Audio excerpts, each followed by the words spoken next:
Well, a very, very good morning from the Western Cape as the Delft Big Band wakes you and me up, as well as everybody here in the neighborhood.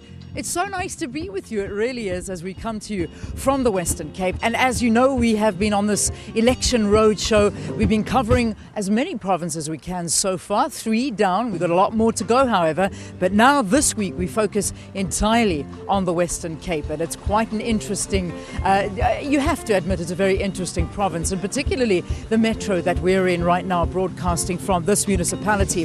This is governed by the DA, the one and only metro that's governed by the DA, and it's hotly contested, as you can imagine. This apparently has got the most amount of parties that are going to be contesting in the election, so it should be quite interesting to see. That list should come out at the end of the month. But let's give you a little bit of background about the area and the history that goes with the Western Cape. Take a look.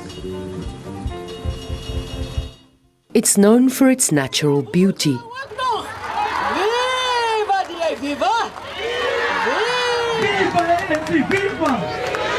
but also a vibrant political life, with the most political parties registered to contest the August elections. The Western Cape is one of the major growth areas in the country and has a population of over 5.8 million people. Afrikaans, isiXhosa and English are the main languages. Just over 3 million voters are registered across the 402 wards in the province. Local government is spread over 30 municipalities, including 1 metro and 5 district councils. Of the 30 councils, only 5 are not controlled by the DA. The ANC controls the Beaufort West, Cedarburg and Karoo district municipalities. In the Little Karoo, a regional party called IXOSA controls the Kanaland municipality. And in the Karoo, another regional party, the Karoo Gemeenskapsparty, is currently running the Prince Albert municipality after ending its coalition with the ANC. The mother city remains one of the most hotly contested metropolitan councils in the country. 2/3 of the province's population resides in the Cape Town metropole, and their expectations vary. The people, they need a job, they need their houses and the school from our children. Health is actually my biggest problem because you have so many problems at the hospitals, And I would like all those changes to come.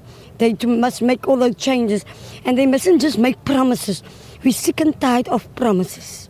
We don't have schools, we have to pay the school fees, and we don't have quantities in education. The service provision needs to change. There needs to be an improvement.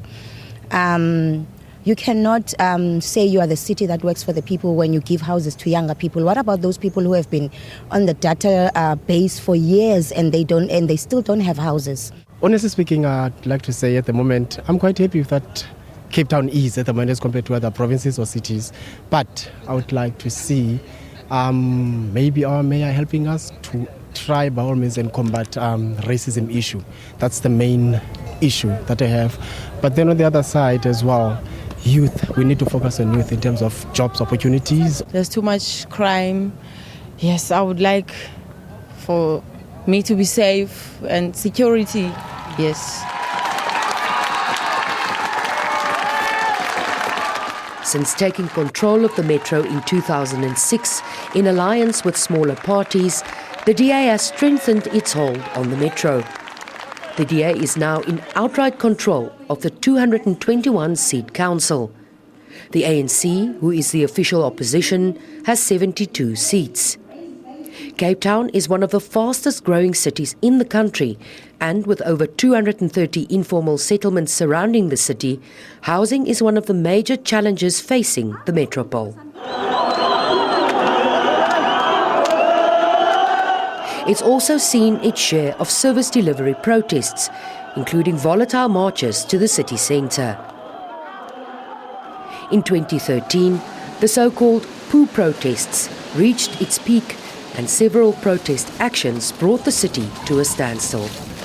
Political analysts predict a heated run-up to the elections.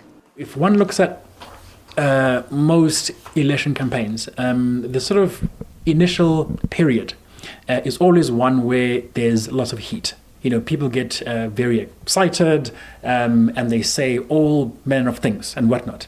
But normally in the run-up to it, as in, in sort of the last 2 weeks or so, people's minds are pretty much made up. And that there's very little that's going to change how people think and how people want to make their choices.